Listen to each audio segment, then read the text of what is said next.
kino-content? Ba't ayaw nyo mag-content ng iba? O, debate. Bakit ayaw nyo mag-content ng ibang topic? Bakit hanggang ngayon ayaw nyo lubayan ang Kalingap? Wala palang kwenta ang Kalingap, magulo pala. Ba't nyo kino-content, mga tanga? Yes, magandang araw po muli sa ating lahat, sa mga kaibigan, mga Kalingap. Tayo po ay may reaction video po dito sa reaction video po na ginawa ni Marzano TV 2.0. Pero bago lahat po, magandang araw muna po sa mga nakatutok ulit sa ating pong mga video.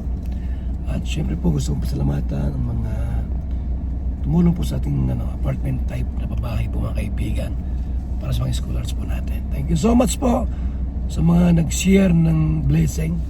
Inday PB, Nancy Chin,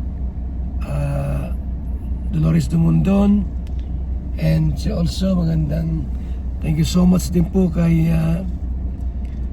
Virtus Woman at sa iba pang mga gustong tumulong po sa ating pong apartment type na pabahay. Ngayon po, yung pong ating pong bigyan ng reaction po, itong kay Marzano, at dito po ay kanyang tinapik po si Boy Basag. Ito po ang video, mga kaibigan. Doon pa lang mapapaisip ka eh. Hahamulin mo ng debate, ikaw nga sa sarili mo, basura pala yung tinatopic mo, ba't mo kino-content? Magaling ka pala. Kakaalam ko po, hinamon po ni Boy Basag si Kalingap Rab ng debate. Anong laban naman yan? Ni Boy Basag, anong alam niyan? Ang alam niya ay magbabasag lang. Di ba? So, yan po, no? Ang content daw po ni Boy Basag, ni Kapisot, ay mga basura, no, na naitapon sa kanya. Kaya walang magandang content talaga. Di ba kung magaling ka talaga, mag-content ka ng iba, ba't mo kino-content Kalingap? Simple lang naman yun eh. Magaling ka pala, ba't Kalingap ang tinatopic mo? Mag-topic ka ng politika. Hindi kaya po ang topic ni Boy Basag, politics, hindi kakayanin. Ano alam niya sa politics? Ang alam niyan po ay manira ng mga ibang content creator. Maraming pwedeng itapik sa Pilipinas, makakatulong ka pa. Pero bakit hindi mo matapik? Kasi walang manonood sa'yo. Sabi ni Marzano, mga kaibigan, kung ibang itatopic ni Kapisot or ni Boy Basag, walang manonood sa kanya. Kaya't Kalingap po ang kanyang tinatopic. Kalingap lang talaga ang may manonood. Buong mag-topic ng politics. Kung kakayanin mo sa politics, iya ba pa ng debate? Hindi kaya po. Hindi kaya ang politics ni Boy Basag. Hindi kaya. Wala siyang alam sa politics eh. Wala siyang pwedeng i-content kasi hindi niya alam yung mga issue sa politics. Level sila ni ni Bulldog. Kayo magtalo-talo. Huwag niyo idamay si Kalingap Rob dahil walang pakialam si Kalingap Rob. Huwag kayo mag-content ng Kalingap, mga tanga. Ang yayabang nyo. Kayo... Mayabang daw, ha? Ang yayabang ninyo. Huwag kayo mag-content sa Kalingap. Ang yayabang ninyo. Walang mga alam. Kita mo naman si Marzano. Umanat na. Pala magaling ba't di kayo mag-content ng iba? Totoo lang. Ba't ayaw nyo mag-content ng iba? Tsaka papasok ka doon. Uutusan mo si Rob, makipag-debate ka. Anong klaseng debate? Anong klase? Anong topic? Sige daw po. Anong topic na gusto ni Boy Basag para manalo siya? Kasi kung sa about computer, laglag siya dyan. Ano pa? Wala akong maisip kung anong topic na pwedeng i-content eh. Siguro, mga chismisan,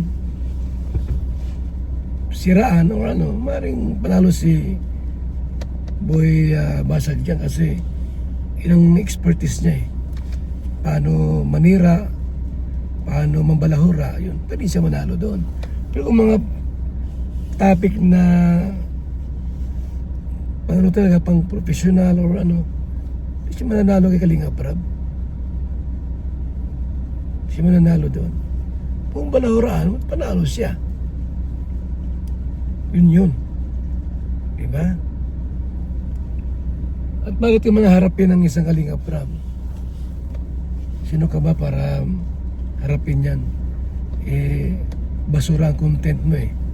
Walang kakwenta-kwentang content, ba't haharapin ka niyan? Kagaguhan. Siya nagay sa words ko ha. Nabibisit ako, pinanood ko yung si Rab. Sabi ko, Rab, huwag pansinin. Papaugian na lang. Di ba gago ka? Baka kay Marzano po, wala na. Laglag na po. Ito si Boy Basag. Kay Marzano pa lang, wala na. Wala na. Kay Kalingap Rab pa kaya kung anong mga debate ang gusto mo. Wala ka namang alam anong didebate mo. Wala naman ang utak mo. Puro pambabalahura. Paninira sa mga content creator. Yung mga gawa ng iba, tulong ng iba. Pinagkikalaman mo. Yun, panalo ka doon. Pag mga balahuraan. Kaya hindi ka man taharapin yan. Kahit ako, di ako maano sa, alam mo sa, anong sustansyang mayroon? Wala. Hamunin mo yung tao, wala namang ginagawang masama, di ba? Ano? Sa kasino ka? Anong authority mo para punahin mo si Rab? Ayun, nadali ka tuloy ni Marzano. Sino ka? Ha? Para harapin ka, punahin mo isang Kalingap Rab. Yan o. Nadali ka tuloy ni Marzano. Yung presidente nga ng Pilipinas, hindi sila pinupuna eh. Di ba? O, di ba? Ano authority mo? Unang-una, ano authority mo para maipagamunan ka ng debate? Sino ka ba? Masakit yun, yung ganong salita. Sino ka ba? Masakit yun. Pambihira ito si Marzano talagang. Marzano pa lang, wala na. Bagsak na. Sino ka ba? Para maghamon ka. Kahit ako, hamunin mo debate. Ba't sino ka? Anong pakialam sa'yo? Ito pala si Marzano, ayaw humarap sa'yo. Sino ka daw? Boy Basag. Para ikaw ay bibigyan ng time at oras. Anong level mo? Hindi kita papatulan, no? Sayang laway ko sa'yo. Kung ako sa'yo, mag-content ka ng politika, huwag ka mag-content ng Kalingap kung talaga magaling ka.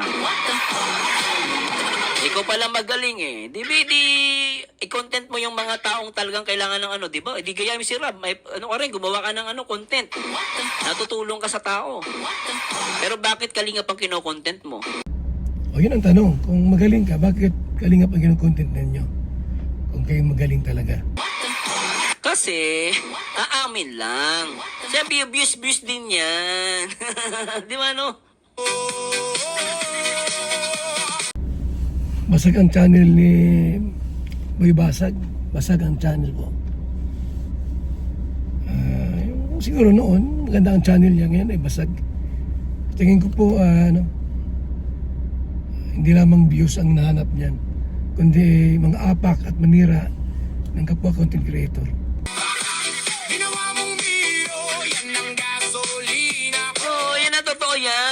Views lang yan, content lang. Pera lang. Huwag kayo maniwala dyan dahil sa sa prinsipyo, kalokohan yan. Oo, maniwala kayo. Siyempre, iba dyan, kunwari, hindi for the views, pero gusto rin tumikim ng milyon. Marami rin palipad si Kapisot marami rin mga palipad dyan. At least, kita paano po sa channel niya, kumikita pa rin siya kita paano. Mga maka 20 ka lang, 50. Malaking bagay na yun. Mas lalakasan ko pa tong sigaw ko. Yeah. Ang sabi ng kaibigan mo, lagi nakaabang. Hindi kayo banggain ni Boy Basag ang isang Marzano TV. Marzano, hindi niya kayang banggain yan. Hindi kayang banggain. Ibang ni Marzano, ibang style niya talagang mahusay po. Ano siya ka-level ni Kalingap Rab, ba? Diba, no? Sa Kalingap kumakapit. Hello, Boss Melvin. Oo. Hello, Ann Rosado. Marciano, sponsor mo daw siya ng ngipin. Bale sa buhay niya. Oo, totoo lang yung mga ganyan. Ayoko lang kasi magyabang. Yung debate sa debate, sanay ako dyan.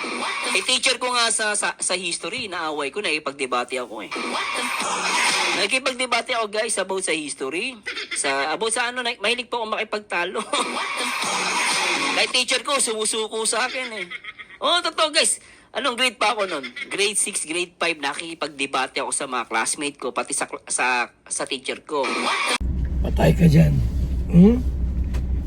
Debater pala si Marzano. Okay, Marzano pa lang, wala na. Ikalinga para pa kaya? Ano yung mga content na pwedeng i-content? Wala na, bagsak na.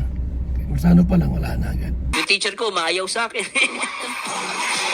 Pero yung baka sabihin na ganyan. Pero sanay sa ako sa debate. Kaya lang, minsan, titignan mo yung kadebate mo. Tignan mo yung itsura. Baka alam mo, minsan, ako, pag titignan ko, ano ba yung itsura mo? Patingin nga. Pag biro mo, isipin mo. Hindi pa simula ng debate, talo ka na. Si Marzano, talo ka na, paano? Tingnan mo yung itsura. Itsura pa lang, talo ka na. Galaw o baduy ka, kulang ka, hindi ka pasado. Okay mga kalingap, salamat po sa inyong pag-tune in po at tayo po ay meron ngayong charity programa po yung ating pong pinapagawang apartment type na bahay po para sa mga scholars po natin, mga kalingap, mga kaibigan. At yan po ay ginagawa ngayon, tuloy po ang ating pagpagawa nun. Apartment type na pabahay po natin. Programa po ni Val Santos Matubang. Pero siya yung unang nakikikain sa plato. Biri mo, simula pa lang ng laban, durog na yung mukha. Hindi ka pa nagsasalita. Durog na. Paalam mo na mga kalingap, mga kaibigan, at ito yung video po na nyo mapanood. Yan. Thank you ha. Mabuhay, God bless. Kung update sa ating pong apartment type na pinagawa, ayan na po. Ayan na po mga kaibigan. Ayan Ayan, ng bakal. Bakal po ang ginagawa na kasi meron niyang siyam na poste. At ito po yung tirahan po ng mga scholars natin. Mga nag-eskwela po sa State College, sa Mabini. Ayan, Lourdes. Ito na po sila mag-stay. Kasi po, napakalapit dito sa sentro. Pwede lakarin eh. Pero may motor sila sa service natin pang binigay sa kanila. May tig-isang motor sila po. May tig-isang motor sila. So ito yung update natin. Ayan. Ginagawa na po yung mga bakal. Yan ha. So, thank you so much po sa mga nakatutok. At tandaan nyo po, ang ating programa ay pabahay po. Pabahay at scholarship sa mga batang masipag mag-eskwela. Salamat, mabuhay, God bless. Ito pong yung amalingkod, Val Santos Matubang, ang inyong Papang Val. God bless. Thank you so much. Bye-bye. Jewel D combines 3 powerful nutrients: vitamin C, zinc, and vitamin D, 3-in-1 capsule. Vitamin C and zinc help strengthen your immune system, while vitamin D3 supports immune balance and strong bones. Just 1 capsule a day helps support your body's natural defenses. Jewel D Daily, immune support made simple. Kalingap kape, masarap, sustansya, at grabe ang benepisyo po sa katawan po itong mga kalingap. Kaya bili na kayo ng BSM kape, napakasarap po. Kung update sa ating pong apartment type na pinagawa, ayan na po. Ayan na po mga kaibigan. Ayan Ayan, ng bakal. Bakal po ang ginagawa na kasi meron niyang siyam na poste. At ito po yung tirahan po ng mga scholars natin. Mga nag-eskwela po sa State College, sa Mabini. Ayan, Lourdes. Ito na po sila mag-stay. Kasi po, napakalapit dito sa sentro. Pwede lakarin eh. Pero may motor sila sa service natin pang binigay sa kanila. May tig-isang motor sila po. may tag-isang motor sila. So ito yung update natin. Ayan. Ginagawa na po yung mga batang. Yan ha. So, thank you so much po sa mga nakatutok. At tandaan nyo po, ang ating programa ay pabahay po. Pabahay at scholarship sa mga batang masipag mag-eskwela. Salamat, mabuhay, God bless. Ito pong yung kapalingkod, Val Santos Matubang, ang inyong Papang Val. God bless. Thank you so much. Bye-bye.